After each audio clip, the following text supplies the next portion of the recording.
असली हीरो तो हमारे देश के किसान रहे हैं। उन किसानों की कहीं जबान पे बात आती है इस गोदी मीडिया के? क्या ये सवाल पूछ सकती है अपने बाप से कि मोदी जी का सिसकता हुआ एक्टिंग बहुत सारे 2-3 बार आप लोगों ने देखा होगा, हमारे जवान, हमारे फलान, हमारे ढिमकान कर रहे थे ना। आज ये किसान 33 किसान से ज्यादा किसानों की मौतें हो चुकी है, शहीद हो चुके हैं। मोदी जी की आंख में आंसू है? ये वीडियो कॉन्फ्रेंसिंग करके लोगों से बात करते हैं। जो प्लांटेड सवाल होता है, जो प्लांटेड आदमी होता है, यानी कि नकली सवाल और नकली आदमी होते हैं, वो कई बार ये साबित हो चुका है। किसान के बेटे हैं, पीछे से तो सब भारत के 99% लोग जो यहाँ के हैं भारत के, वो किसान के ही तो बेटे हैं। आज हम लोग कभी शहर में, कोई शहर में शिफ्ट हो गया, कोई किसी ट्रेड में शिफ्ट हो गया, कोई इंजीनियर है, कोई डॉक्टर है, कोई साइंटिस्ट है, लेकिन हैं तो किसान के बेटे, किसानों के साथ खड़े हैं। आपको ये लगता है कि किसानों की ये जो मूवमेंट है, ये भारत में राजनीतिक तौर पे कहीं बदलाव लाएगी? इसमें आपको दो चीज़ पहले समझना पड़ेगा। राजनीतिक तौर की बदलाव आप पहले छोड़ दीजिए। जो भारत की राजनीति तो बात की है, जो भारत की बदलाव 2014 के बाद से मोदी साहब ने शुरू की, और जिस तरह से भारत को, पूरे भारत को कॉरपोरेट के हाथ में देने का एक सिलसिला चला गया। आप पत्रकार हैं, आप एक सेक्टर का नाम लीजिए जो आज की डेट में कॉरपोरेट के हाथों में नहीं है। एक हमारा कृषि सेक्टर था जो बचा हुआ था, और सबसे अहम सेक्टर था। भारत एक कृषि प्रधान देश है, और कृषि का मतलब भारत है, भारत का मतलब कृषि है। उस सेक्टर को मोदी जी ने बड़े तरीके से प्लानिंग करके 17-18 से मेरे ख्याल से जो 2,000 रुपये किसानों को देना शुरू किया किसान सम्मान निधि के नाम पे। वो किसान सम्मान निधि नहीं था, वो एक बैकग्राउंड तैयार कर रहे थे 2019 के इलेक्शन के लिए। क्योंकि आप पॉलिटिकली एक बात आप कह रहे थे, भारत की राजनीति को गांव में शिफ्ट किया गया, जहां पे लोग ज़्यादा एजुकेटेड ना हो या उनका स्मार्टफोन से वास्ता ना हो। गोदी मीडिया इस तरह से बदनाम हो चुकी है, जो अर्बन लोग हैं उसको देखना नहीं पसंद करते हैं, उसके सच पे कोई विश्वास करता नहीं है, उसकी बातों पे। बड़े चालाकी से राजनीति गांव में शिफ्ट किया, शुरू किया गया, ताकि किसानों को 2-2 हज़ार रुपया देके उनके वोट को हासिल किया जाए। उसका नतीजा ये आया, पॉलिटिकली बहुत ही एक क्लेवर एक मूव था, जो मोदी साहब 2019 में जीत गए।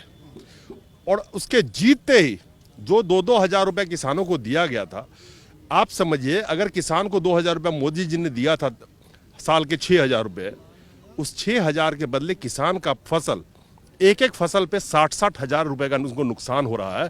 तो जो 2 हज़ार रुपये दिए गए, वो कॉरपोरेट के हवाले कैसे वापसी आएगी? वो कहाँ वापसी आएगी? दिए गए सरकारी खजाने से वापसी आएगी कॉरपोरेट अदानी अंबानी के थ्रू।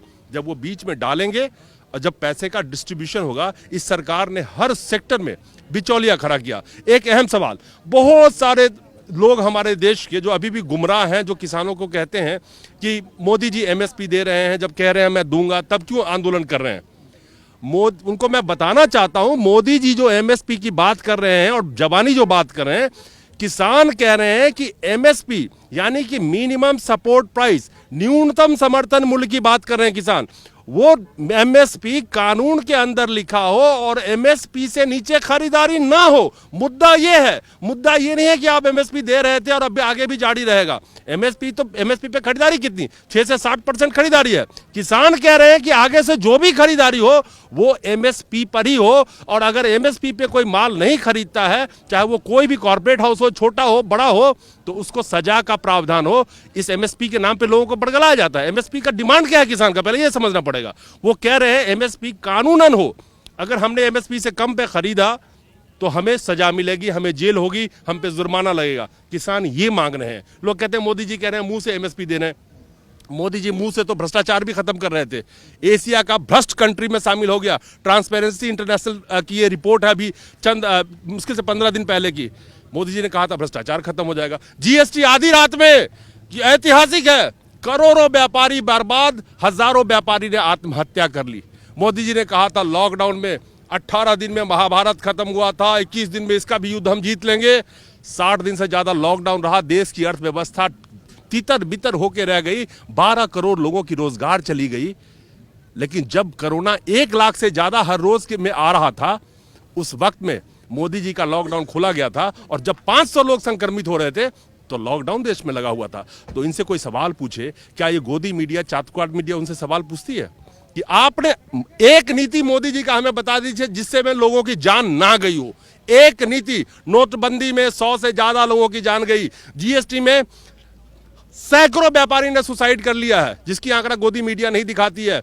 लॉकडाउन में कम से कम 150 लोगों की तो जान रोड पे चली गई, जो अलग अलग तरीके से रोड पे चल रहे थे। उसके बाद हजारों की तादाद में लोगों की जान गई है, जो खाने की वजह से, पीने की वजह से अलग अलग क्षेत्रों में, जिसका डाटा नहीं है, उन लोगों की जान गई है जो रोज मेडिकल क्या, जिनको फैसिलिटी चाहिए था, जिनको हॉस्पिटल जाना पड़ता था, उनका ओपीडी उन्होंने बंद करा दी। क्या ये गोदी मीडिया आंकड़ा दे सकती है? क्या कोई सरकारी संस्था आंकड़ा देने की स्थिति में है आज के डेट में? पूरी जो लोकतंत्र का जो सारे इंस्टीट्यूशन बने थे, उसके रखवाली के लिए उस इंस्टीट्यूशन को इन्होंने तहस नहस करके बिल्कुल अपने कब्जे में कर लिया है। किसानों की हम आंकड़ा की बात करें, 2019 में 28 किसान औसतन रोज आत्महत्या कर रहे थे। एक सुशांत सिंह राजपूत आत्महत्या करता है तो गोदी मीडिया 3 महीने चिल्लाती है। 28 किसान रोज आत्महत्या 2019 में, औसतन 28 किसान ही रोज। सरकारी आंकड़े के मुताबिक 2018 में जहां 28 किसान और कृषि क्षेत्र से जो लोग जुड़े आत्महत्या कर रहे हैं, असली हीरो तो हमारे देश के किसान रहे हैं। उन किसानों की कहीं जबान पे बात आती है इस गोदी मीडिया के? क्या ये सवाल पूछ सकती है अपने बाप से कि आप आए थे स्वामीनाथन का रिपोर्ट लागू करूंगा, आपकी आय दुगुना करूंगा? क्या क्या जुमले बोल के इन मासूम किसानों से वोट लिए गए थे। आज इन किसानों का हाल क्या है?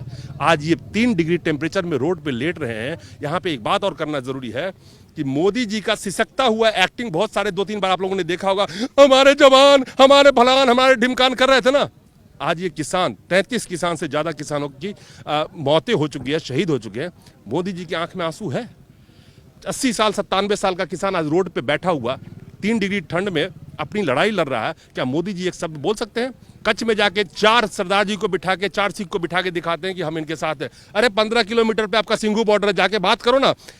ये बताए कि कौन सा किसान का नेता कहता है कि हमारे मंच पे आप नहीं आइए, जाइए संवाद कीजिए। कोई रोका इनको? वो तो बैठे हुए आपसे बात करने के लिए। क्यों नहीं बुलाते हैं?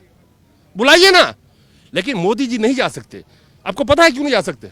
इनको पता नहीं है। इनको आज मैं बताता हूं, जो है चंद लोग खड़े हैं जो आपके चैनल के माध्यम से, क्योंकि मोदी साहब बिना टेलीप्रॉम्प्टर के एक शब्द नहीं बोल सकते, और जो कंटेंट लिख के आता है मोदी साहब उसको पढ़ सकते हैं।